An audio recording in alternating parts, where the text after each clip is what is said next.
Hello everyone, once again welcome back to my channel study shift with Haq sister. तो इस video series में हम लोग रेप ऑफ द लॉक, जो कि अलेक्जेंडर पोप के द्वारा लिखी गई है, इस इम्पॉर्टेंट पोएम की बहुत सारे इम्पॉर्टेंट क्वेश्चंस को डिस्कस करेंगे, जैसे कि इस पोएम की theme, significance of the title, discuss the poem as a mock epic, describe the supernatural machinery in the poem. तो हम लोग हर एक क्वेश्चन को सीरीज़ वाइज डिस्कस करेंगे और इस पोएम की मैं एक प्लेलिस्ट बना दूंगी। उस प्लेलिस्ट में आपको इस पोएम से रिलेटेड जितने भी इम्पॉर्टेंट क्वेश्चन हैं वो आप लोगों को ईजिली मिल जाएंगे। So without wasting the time, let's jump into the video. तो सबसे पहले हम इस पोएम की the rape of the lock की थीम को डिस्कस करेंगे, उसके बाद सिग्निफिकेंस ऑफ द टाइटल को एंड सिक्वेंस वाइज हर एक क्वेश्चन को। So let's begin. The rape of the lock by Alexander pope. Primary theme of the poem.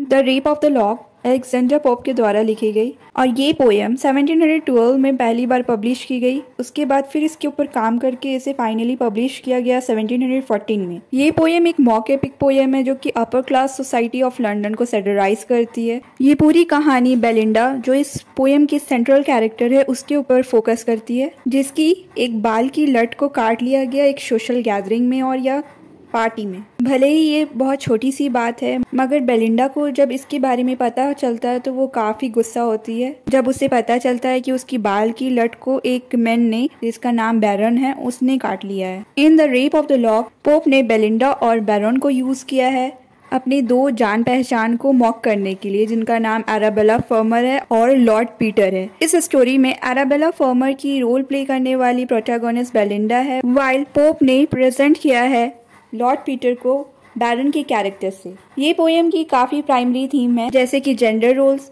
Idleness of the upper class, trivialities, temporary nature of the beauty and love. तो चलिए सबसे पहले theme के बारे में बात करते हैं। Gender role. In the rape of the lock, Pope ने कॉन्स्टेंटली ट्रेडिशनल जेंडर रोल को मैनिपुलेट किया है ताकि इस पोएम को सटारिकल इफेक्ट दे सके। पोप ने बेलिंडा, जो कि इस पोएम की हीरोइन है, उसे एक हीरो के फॉर्म में प्रेजेंट किया है। इसलिए इस पोएम में बेलिंडा को मेल टर्म्स में डिस्क्राइब किया जाता है, जैसे कि हीरोइज्म, बैटल, एंगर। इस पोएम में जितनी भी और वुमेन्स हैं उनको भी मैस्कुलिन कैरेक्टरिस्टिक के साथ डेमोन्स्ट्रेट किया गया है। इस पोएम में अदर वुमेन भी मैस्कुलिन कैरेक्टरिस्टिक को शो करती है, जैसे कि थैलेस्ट्रिस, जो कि अपनी प्रॉयस मीन्स स्किल को दिखाती है बैटलफील्ड के दौरान, वाइल क्लैरिसा, जिसने बैरन को वेपन दिया था ताकि वो बेलिंडा के बालों की लटों को काट सके। इसके कॉन्ट्रास्ट में बात किया जाए तो मेन, इस स्टोरी में मेन फेमिनिन डेलिकेसी के साथ एक्ट करते हैं, जैसे कि बैटल के दौरान बेहोश हो जाना। इस पोएम में बैरन को मोस्टली फेमिनिन टर्म्स में फिगर आउट किया गया है। बैरन एक इस किस्म का इंसान है कि वो अपने क्लोथ्स और अपीयरेंस को लेकर काफी कंसर्न्ड है। बैरन किसी के आगे भी झुक सकता है प्यार पाने को। भाई वो एक ऐसा बंदा है जो किसी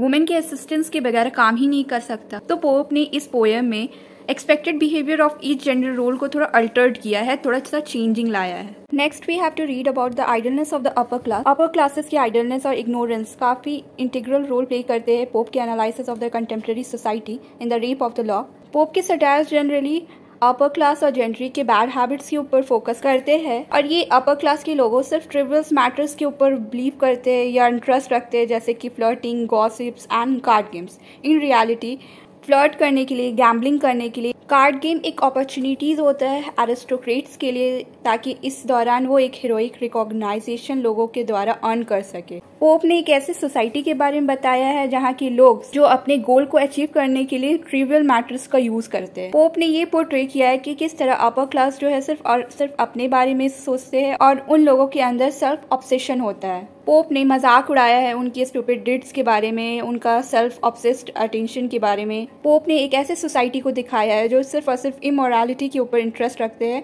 मगर अफसोस ये upper class at last empty handed रह जाते हैं, इनके हाथ कुछ भी नहीं लगता। जो हंगामा क्रिएट हुआ जब बेलिंडा की लॉक को चोरी किया गया, उस इंसिडेंट से हम लोग अपर क्लास के लोगों के ऊपर मजाक उड़ा सकते हैं। आम आदमी जब इस पोएम को पढ़ेगा तब उसे पता चलेगा कि किस तरह से अपर क्लास के लोग इतने रिडिकुलस हो सकते हैं कि एक पीस ऑफ एयर के लॉस पर वो लोग इतने अपसेट हो गए।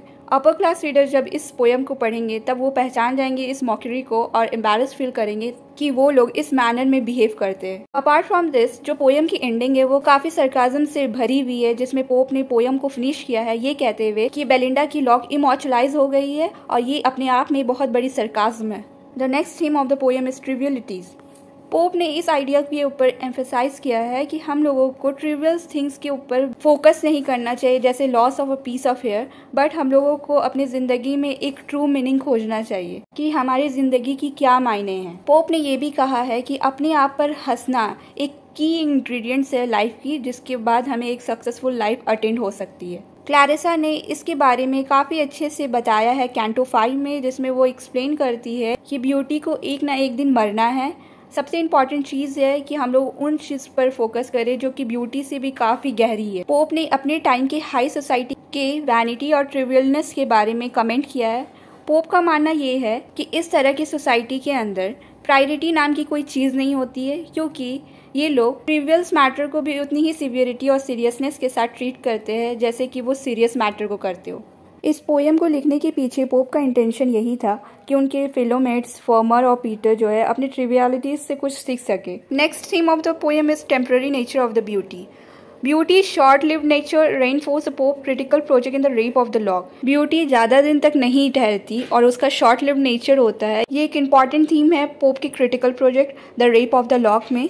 पोप का ये पोएम जो है वो लोगों को डिस्करेज करता है, सोसाइटी को डिस्करेज करता है कि वो एक्सेसिव वैल्यू ना दे एक्सटर्नल अपीयरेंस के ऊपर, क्योंकि इस तरह की चीज़ें जो है फेंटर हो जाती है या ख़त्म हो जाती है ओवर द टाइम। पोएट ने इस पोएम में पर्टिकुलरली बेलिंडा की ब्यूटी के बारे में बातें की है। बेलिंडा काफ़ी खूबसूरत है मगर उसके अंदर मोरल इंसाइट नहीं है। इन सिंपल लैंग्वेज, बेलिंडा के अंदर इंसानियत नहीं है। She has a superficial mind. उसका सुपरफिशियल माइंड है, क्योंकि बेलिंडा ये मानती है कि उसके जो बालों की लट को काटा गया वो एक तौर से मर्डर है उसकी चास्टिटी का। कैंटो 5 में क्लैरिसा जो है वो temporary nature of the beauty के बारे में एक अच्छा सा स्पीच देती है। क्लैरिसा का जो लेक्चर है वो ये है कि आजकल की सोसाइटी जो है वो अपीयरेंस के ऊपर ज़्यादा फोकस करते हैं और उसका ये मानना है कि जो मेन है वो फीमेल की ब्यूटी को वर्शिप करते हैं उनके मोरल कैरेक्टर को जाने बगैर। क्लैरिसा बेलिंडा को रिमाइंड करती है कि ब्यूटी या इवन पेंटेड ब्यूटी जो है एक ना एक दिन फेड अवे हो जाता है, और वो कहती है वर्च्यूज़, इंसान के गुण जो है वो ज़्यादा इंपॉर्टेंट होते हैं ब्यूटी से। वुमेन के अंदर एक गुड मेरिट वर्च्यूज़ होना चाहिए ताकि जो हस्बैंड है उनको हमेशा प्यार कर सके जब उनकी खूबसूरती ढल गई हो तब भी। लव एक अनदर थीम है इस पोएम की। पोप को लगता है उनके पोएम में जितने भी कैरेक्टर है उनके लिए लव का कोई इंपॉर्टेंस नहीं है। पोएट का मानना ये है कि अपर क्लास जो सिर्फ और सिर्फ विक्ट्री और डिफीट में बिलीव करते हैं। बेलिंडा जो है हर लोगों के साथ सूरज सी स्माइल के साथ मिलती थी मगर किसी के आगे वो झुकती नहीं थी। The poem symbolised Belinda character as a strong modern women who loves her beauty more than anything else. तो पोएम में बेलिंडा के कैरेक्टर को एक स्ट्रॉन्ग मॉडर्न वुमेन के तौर पर दिखाया गया है जो अपनी ब्यूटी से काफ़ी प्यार करती है मोर देन एनीथिंग एल्स। बैरन को ये पसंद है कि वो उसका किसी के साथ अफेयर चले without feeling and pure attention, और वो उसे एज अ विक्ट्री गेन करना चाहता है। रेप ऑफ द लॉक में जो सोसाइटी को पोर्ट्रे किया गया है वो किसी की फीलिंग की परवाह नहीं करते हैं।